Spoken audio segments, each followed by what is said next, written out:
Hey guys, thanks for checking out another video. Today we're going to be talking about the BFF podcast that dropped last night. Brie talking about her relationship with Zach Bryan. Long story short, they broke up. Zach Bryan offered her $12 million and an NDA to not talk about the relationship. I know, $12 million to not talk about their relationship. So I'm going to run a couple clips.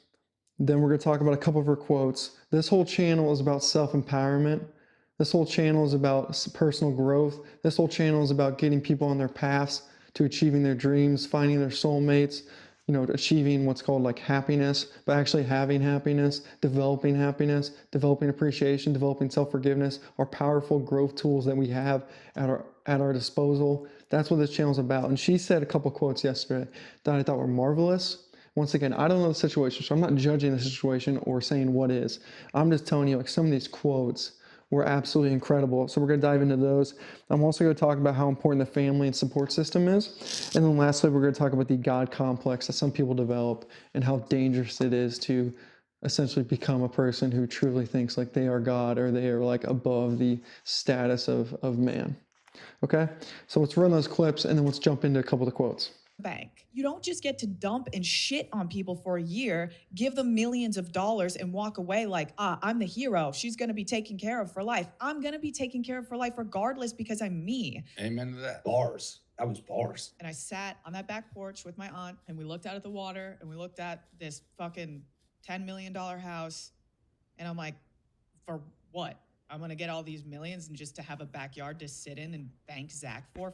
Like, it was never about the money. I was with the dude because I loved the dude. Like, everything glamorous, rich, or fucking cool about him was the shit that I hated about him. I hated being with him. All right, so I have two quotes here, and these are a little bit paraphrased, so bear with me. But this is the first one. I'm going to be taken care of all my life regardless because I'm me. Let's say that again one more time. I'm going to be taken care of all my life regardless because I'm me. That, I want to first say, she did not say that because I'm me, as in like the famous podcast that works for Barstool Sports and is successful like financially herself. From my take, reading like what she said and her energy when she said it, she meant because I'm me, the person that I am, the character that I have, the skill sets that I have, my ability to connect with people, my ability to love things, the family that I have, like me as in like the true source of power that I am. I love that. I love that. And I think that quote speaks volumes. One more time. I'm going to be taken care of all my life regardless because I'm me. At any moment, if you're going against darkness, if you're going against challenge, if you're going against, addiction, challenges, whatever, right? The best thing you have at your disposal, and the thing you always have, is the strong spark that you are. The soul, the energy, and the strength that is truly and always will be at your core if you choose to live it. And I love that quote because she's saying that, like, hey, I got me. That's the number one thing we all have. That's the number one thing to overcome anything. It's your soul. It's your spark. What a powerful, amazing quote. And I think especially where so many dark forces try to manipulate you away from you. That's their whole plan, is to manipulate you away from because I'm me. So when you put your foot on the ground and say, because I'm me, I'm going to do this. Because I'm me, I'm going to overcome this. Because I'm me, I'm going to figure it out. And I don't have fear of letting the past control my actions. Wow. Powerful, powerful, powerful stuff. Love that quote.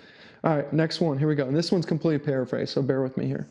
I sat in the back porch with my aunt and thought, what? For what? I'm going to get this house and millions of dollars to be able to thank Zach for. This is choosing to not be in the prison of your trauma. Let's read that quote one more time. I sat in the back porch with my aunt and thought, what? For what? I'm going to get this house and millions of dollars to be able to thank Zach for. This is, once again, you're not sitting there, accepting the trauma, and because I went through this trauma, now I have this result. That's not how it works, okay? You forgive the trauma. That trauma is dead in the water, right? It's on the ground, and now you're stepping forward to your own path, right? You try to get from trauma, you're not going to be rewarded, right? There's a bounce back effect. You want to essentially forgive the trauma, right? Forgive the person, forgive the trauma, and then you step forward and create your own path in the right direction. You don't want the trauma is going to push you this way. And I love the fact that she doesn't accept that. Another element of this too, that I don't think she necessarily was like thinking of, but at least I'm seeing, or like my interpretation of this quote, is she's saying that like, what's the point of me getting the millions of dollars, right? Millions of dollars to be able to thank Zach for, like, that's not her life. And she knows it. That's not her life to sit there with the trauma. Her life is to go find her actual husband, right? And go on that path. She's not going to accept this nonsense. Go on your path, find your actual husband. You don't need the past trauma to explode yourself in the future. Step forward. You're already in the future. I probably didn't explain this the best I can. I'll probably have to think more about it, but that's pretty much another thing I got. Was saying that, hey, I'm going to sit in this house and be able to thank Zach for. Like, we're not accepting that, and we're going to go step forward and find our husband. And I thought there's maybe underlying with that. Okay, next, how important family structure is. Family structure, this is more for like the people who want to be really good parents. Family structure is so important. And the number one thing you got to make sure when you have children is that they have a backbone and a system. It's really hard for dark forces to F with people that have really good, family systems and people they can talk to. Dark forces always try to attack people that sit on an island. I love the quote because I sat in the back porch with my aunt. That's incredible. I mean, that's incredible, and that she's blessed to not only have parents but her brother, but also have like an aunt and someone that she can talk to and discuss these things with, and just completely as a side note, but also a major note. If you're out there and how do I make sure my kids have successful lives? Do your best you can in terms of giving them a support system, and that's where grandparents, brothers, sisters, aunts, uncles, really good people in your community, coaches like that. That's a winning ticket. Because down the road, when someone goes through something challenging, if they have the ability to talk to someone with a level head, that can create wonders for their life. So yeah, I love that with my aunt. Incredible. And then lastly, the God complex. Okay, I've met a few of these people. To offer $12 million on an NDA it's a corporational move, right? It's to say like, I am now a corporation, and I need to make sure that the audience of the people don't know me, the person. And so therefore, I need to portray an empty corporate entity that is perceived as good so I can make more and more money. Okay, that's what that decision is. And you don't ever want to be in that situation. Now, I don't have the $100 million music career, right? At least right now, but I don't have that. So things are different, I understand. But at the same time, that's not a place that you ever want to be in as a person, because you give away your soul. And a lot of these people can develop this God complex where they think like they literally get to control the world, and because everything is surrounded by them.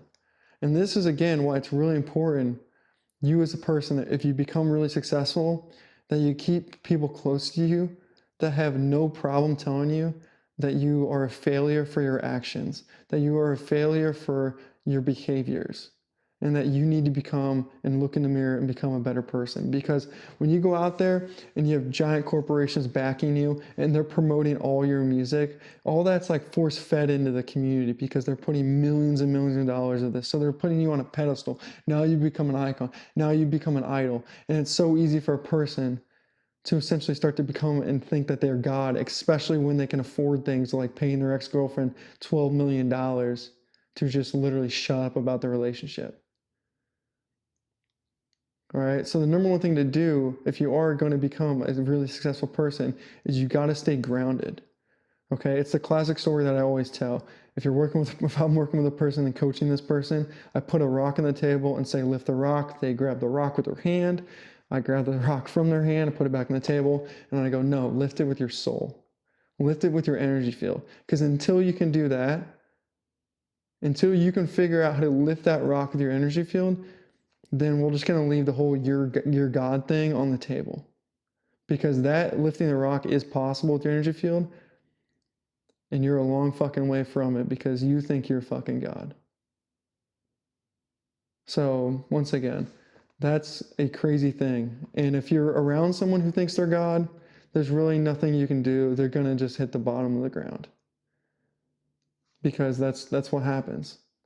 Right? They may go on the road, but they'll never find their happiness. They'll never find their soulmate because they're not who they are.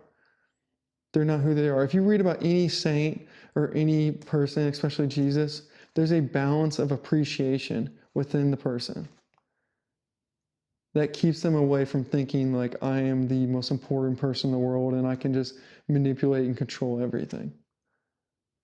So I'm kind of rambling now, but I just want to touch on that is if there's a person out there who thinks they're God, that's a person that is developing psychopathic traits and you want to avoid.